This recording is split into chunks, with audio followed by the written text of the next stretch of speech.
बोली श्री सद्गुरु। तो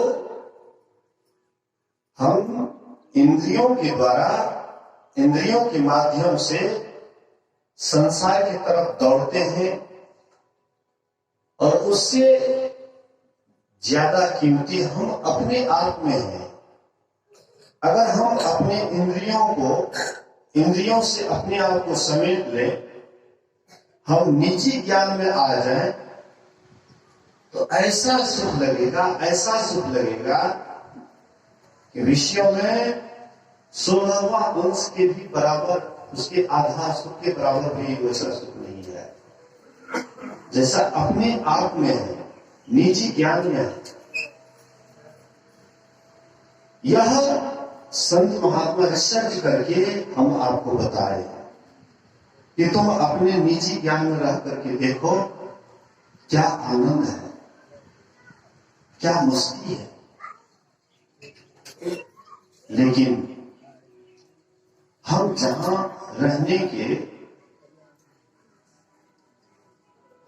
रहते हैं, रहते जहां रहने का आदत पड़ जाता है, धीरे धीरे वही अच्छा लगने लग जाता है।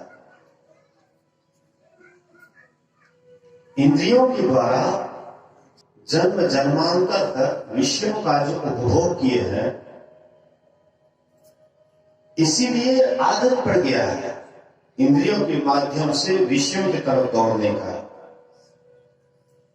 लेकिन अगर आप उधर से अपने ख्याल को हटा करके अपने आप का ख्याल करें, अपने स्वरूप का ख्याल करें, अपने अंदर में धंसें, देख लीजिए कैसा आनंद है। अगर विषयों में ही आनंद होता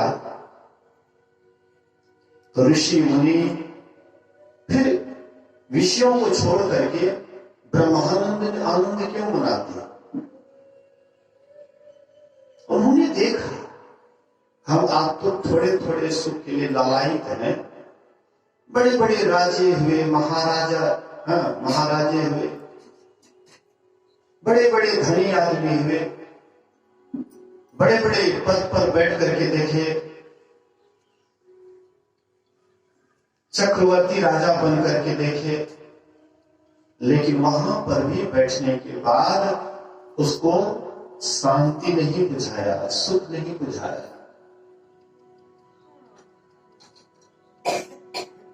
गरीब जो होता है, गरीब के अंदर में, भीतर में होता है कि हम धन के ढेरी पर बैठ करके देखते कैसा सुख लगता है। और जो धन के ढेरी पर बैठ करके देख लेता है यहां पर भी सुख नहीं है, तो उसी का अध्यात्म ज्ञान, वहीं से अध्यात्म की खोज होती है। अमेरिका धन के ढेरी पर बैठ करके देख लिया है। अमेरिका धन के ढेरी पर बैठ करके देख लिया है, इसलिए वह अब धन से उठ गया है और वह अध्यात्म के खोजी बने हुए हैं। जहां कहीं भी सुनते हैं सिद्ध महात्मा का नाम, वहां दौड़ते।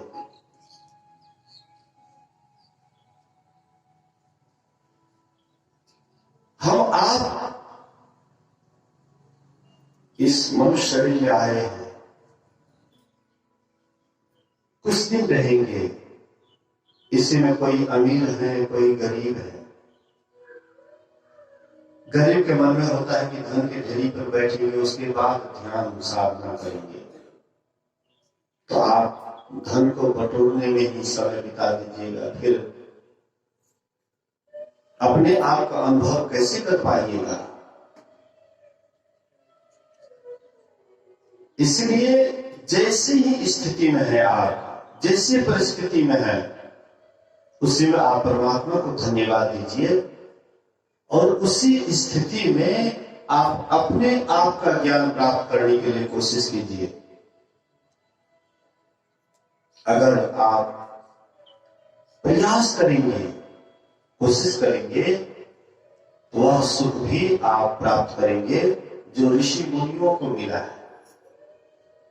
आप घर बैठे भी वह सुख को प्राप्त कर सकते हैं जो गुफा में जाकर के शरीर को तपा करके ब्रह्मानंद को उन्होंने पाया।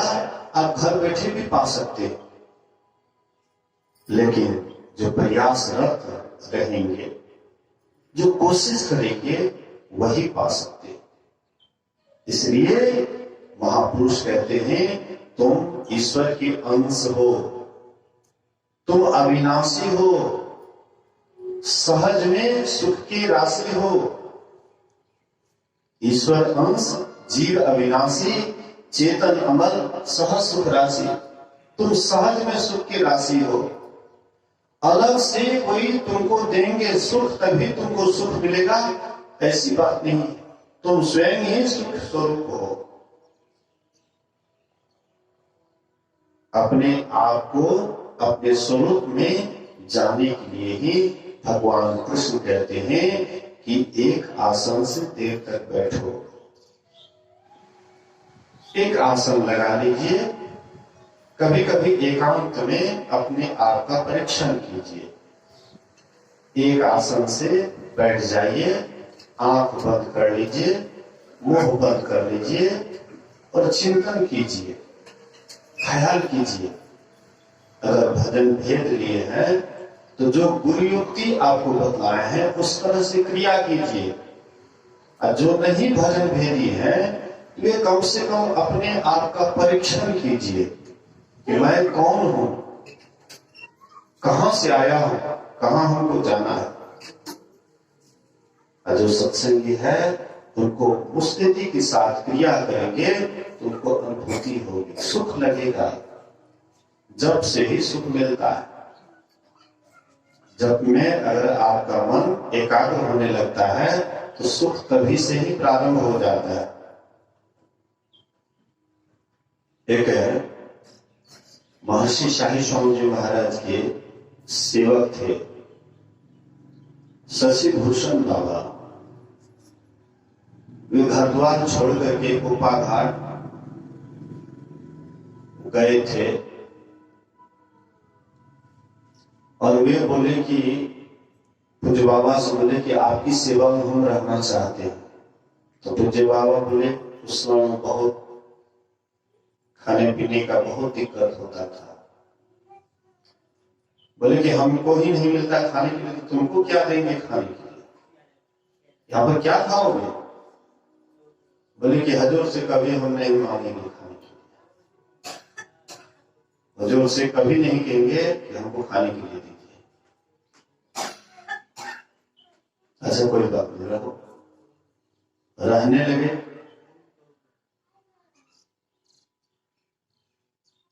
बैंगन लगा हुआ था कोपा घाट एक तरफ, बाड़ी झाड़ी की तरफ। तो वे क्या करते थे, 4-5 बैंगन पका करके उसमें नमक छिड़क करके वही खा लेते थे। जाकर के गुफा में 5-6 घंटा तक बैठे रह जाते थे। और वो कहता था कि मन मेरा इतना शांत हो जाता था, इतना एकाग्र हो जाता था जब करने में कि कोई भी कीड़ा मकोड़ा शरीर पर चढ़ता था, काटता था, हमको कुछ पता नहीं लगता था। माछी कुछ भी पता नहीं लगता था। इतना जब में लवलीन हो जाते थे। हम आप भी अगर जप करते हैं पूरा लवलीनता के साथ जप करना चाहिए। जो आपको गुरु से मंत्र मिला है उसको खूब मनयोग पूर्वक जपिए। जप में अगर मानस जप में आपका मन एकाग्र नहीं हो रहा है तो पहले वाचिक जप कर लीजिए, जोर जोर से बोल करके। कमरा बंद कर दीजिए और एकदम शांत हो जाइए, एकांत हो जाइए, एकदम जोर जोर से बोल करके कीजिए। कुछ देर तक लगातार अगर आप जप कीजिएगा जोर जोर से बोल करके, उसके बाद उपांशु जप कीजिए। ओठ हिलता है, मुंह टपर टपर करता है, लेकिन अगल बगल के लोग नहीं सुन पाते कि क्या बोल रहे हैं। उपांशु जप कीजिए। उपांशु जब भी कुछ देर तक कीजिएगा, उसके बाद वह भी छोड़ दीजिए। तब ओठ न डोले, जीभ न बोले, सुरत धरणी दृढ़ाई गहे। उसके बाद तब मुंह भी टपर टपर नहीं करेगा, ओठ भी टपर टपर नहीं करेगा, जिभ्या भी कुछ नहीं करेंगे, एकदम चुप हो जाइए। मुंह को बंद कर लीजिए और आंख को बंद कर लीजिए, एकदम बढ़िया से, पूरा शांति से। जैसे माला जप होता है, माला घुमाते रहते घुमाते रहते घुमाते रहते, वैसे ही मंत्रावृत्ति मन ही के द्वारा मंत्रावृत्ति एकदम होते रहे, लगातार एकदम चलता रहे। तो वह मंत्रावृत्ति जो आपसे ठीक ठीक होने लगेगा, पूरा मन जब शांत हो जाएगा, तो वही शांत वाला मन मानस ध्यान कर पाएंगे। पानी जब स्थिर रहता है तो हम उनके परछाई को देख पाते हैं, अपनी परछाई को देख पाते हैं।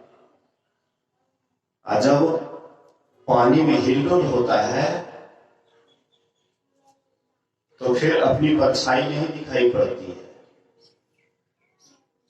तो जब करना, मानो पानी को एकदम स्थिर करना है। जब बिल्कुल आपका मन स्थिर हो जाता है, तब मानस ध्यान कीजिए। मानस ध्यान एक रूप का, एक ही रूप का, जो गुरु आपको बतलाए, एक ही रूप का कीजिए। गुरु के रूप में भी बहुत रूप है, उसमें भी एक रूप। जिस रूप का आप बराबर करते हैं, केवल वही रूप लीजिए, और दूसरे रूप कभी ये रूप, कभी वो रूप, कभी वो रूप, सुन, एक ही रूप लीजिए। इस तरह से जब रूप में भी आपका मन स्थिर हो जाएगा, तब आप दृष्टियोग करने के काबिल बनेंगे। तब आपकी योग्यता दृष्टियोग करने की हो जाएगी। तब आप जिसको कभी नहीं देखे हैं, उसको देखने की शक्ति आपके अंदर आ जाएगी।